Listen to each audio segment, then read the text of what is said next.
ঢাকে পড়ল কাঠি, শুরু হলো দুর্গাপুজোর প্রস্তুতি। শুক্রবার দাদাভাই মাঠে খুঁটি পুজোর মধ্য দিয়ে শুরু হলো দাদাভাই স্পোর্টিং ক্লাবের দুর্গাপুজোর প্রস্তুতি।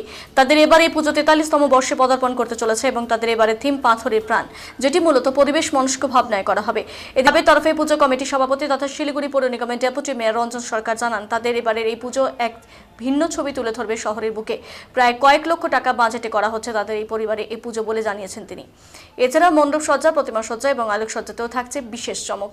এক কথায় বলতে গেলে প্রত্যেকবারের মতো নজর কাটতে চলেছে এবার দাদাভাই স্পোর্টিং ক্লাবের দুর্গাপুজো, দাবি পুজো কমিটির।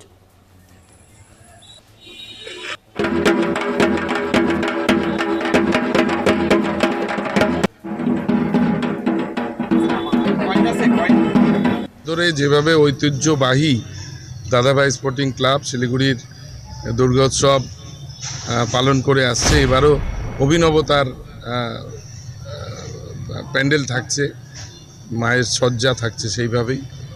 পাথর এবং প্রাকৃতিক যে সমস্ত জিনিস দিয়েই এবার আমাদের এই গাছ, যেগুলো প্রাকৃতিক সৌন্দর্য আমাদের, তাই দিয়েই এবার একটা নতুন ধরনের আকর্ষণ থাকছে, যেটা আমরা থিম নাম দিয়েছি পাথরেরও প্রাণ। তো সেটাকে সামনে রেখেই এবার 43তম দুর্গোৎসব দাদাভাই স্পোর্টিং পালন করবে। আজকে খুঁটি পুজোর মাধ্যমে আমাদের পুজো শুরু হলো।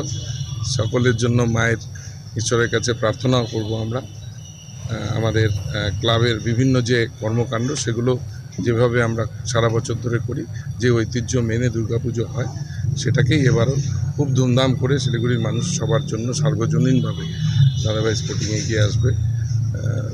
সভাপতি আমাদের এখানকার ক্লাবের সম্পাদক বাবুল, আমাদের এবারকার সম্পাদক আমাদের সুধাংশু, এখানে অনেক প্রচুর সমাগম। মাঠটা অনেক বড় আছে, প্রত্যেক বছর আইন কানুনের সমস্ত দিক মেনে সরকারের যে ব্যবস্থাপনা থাকে, এবং আপনারা জানেন প্রত্যেক বছরই মাননীয় মুখ্যমন্ত্রী এই পুজোর তিনি উদ্বোধন করেন।